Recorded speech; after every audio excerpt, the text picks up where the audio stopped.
Hi everyone, we're going to talk about writing formulas for ionic compounds. So we first need to discuss what's the difference between an atom and an ion.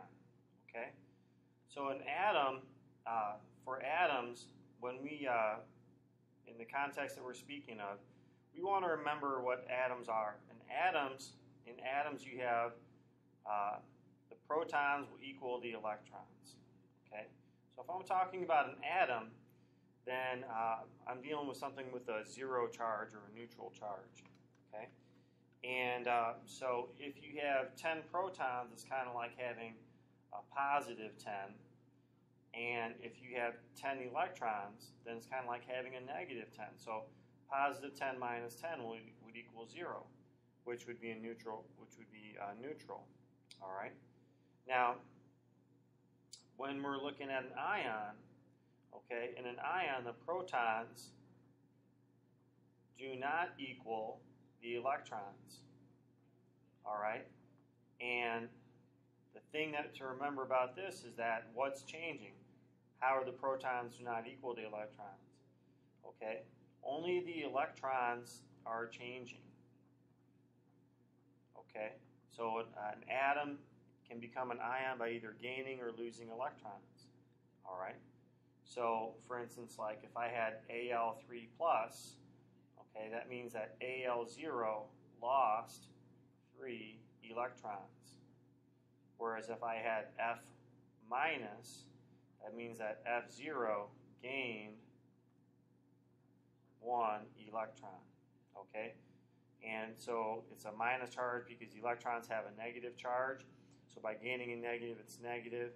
Aluminum lost 3 negatives to become positive. That's kind of how it works. All right. Now, in ionic compounds, you end up having like things that are charged coming together to make compounds. And so to be able to, if we know what their charges are, then we can write the formulas. So if I start out with like Ca2+ and Cl-, and I want to make a neutral compound from this, my charges don't add up to 0, and so I need to add 1 extra. So I have a total of -2, and so these charges will cancel out. When I write my formula, I write CaCl2. All right. Something a little more complicated. Let's say that we had, an example of Fe3+ and O2-. So as we look at it, you have too many on the positive side, so I would add another negative. Now I have a total of -4 and +3, so I'd add another Fe3+, trying to go back and forth here a little bit.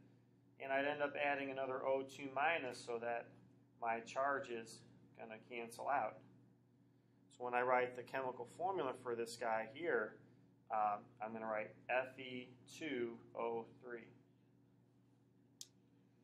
Now, as you get a little more advanced, we're going to recognize between an odd and even number like this that you can come up with what's called a least common multiple. And that would be 6, so the number that both of those divide evenly into. And that'll make things go a little faster for you. Okay? If we're trying to write a formula from a polyatomic ion, so let's say that we had something like Fe2+ and PO4 3-. All right, so it's very similar. We're going to end up with 3 of these because between 2 and 3, the least common multiple is 6. So we need to have a total of +6. And we need to have a total of -6. Okay? So when we write the formula, though, to indicate that I have 2 of these, what we're going to do is we write our positive one first, which is Fe3. And then if I write PO4 and then I write 2 afterwards, what we're saying is that there's 1 P and 42 O's. And that's not what we see. We see 2 P's and 8 O's. So we need to put parentheses around this. Okay? So we're saying we need 2 of whatever's inside. And that's what we're trying to communicate in our formula writing. All right? So that's the deal with polyatomics. Now we're going to add things up. There's a shortcut way, but I'll show you a little bit later, but that's the science way. And so once we have our, if we know the ions, then we can make our formula. One small extension of that is that if we have the name, we can go to the formula. So if we have the name, so let's say that we had,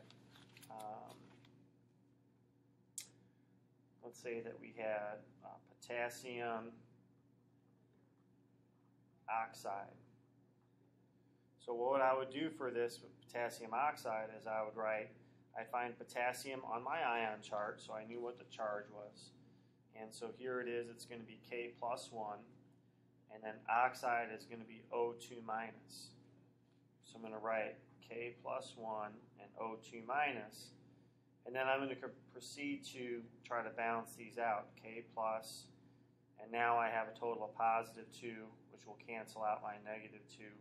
So my formula is going to be K2O.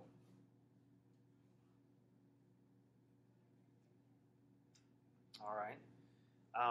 Something a little trickier. All right. Let's say that I had aluminum dichromate.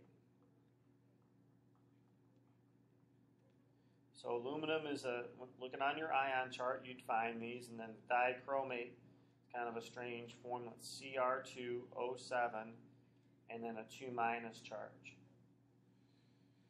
Once you have the charges, we should start seeing some patterns here. So the patterns would be, 3 and 2, we're going to have a total of charges of 6. So I'm going to have a total of positive 6. And then you're going to need 3 of these.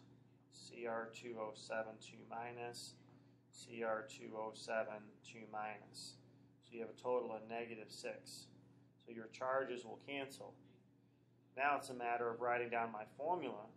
I have Al, and I have 2 of them, 1, 2, so I put a 2. And then I write down, okay, I know I have more than one of these, so I suggest right away Cr2O7. So you need parentheses when you have more than one of these. And there's 1, 2, 3 of these. That's it. Something I didn't mention, which is worth mentioning, that's a common mistake sometimes, is that when you write your formula, this is neutral. So neutral means the charge is 0, so you don't see any charges in your formula. Once you've gone through the task of figuring out how many of each ion that you need, how many positive ions, how many negative ions, in your formula, you don't write any charges. Okay? Now this only goes for ionic compounds. If you have 2 nonmetals and you see prefixes in the name, you're just going to use the prefixes. And it's kind of working backwards from what we've already covered. Thank you.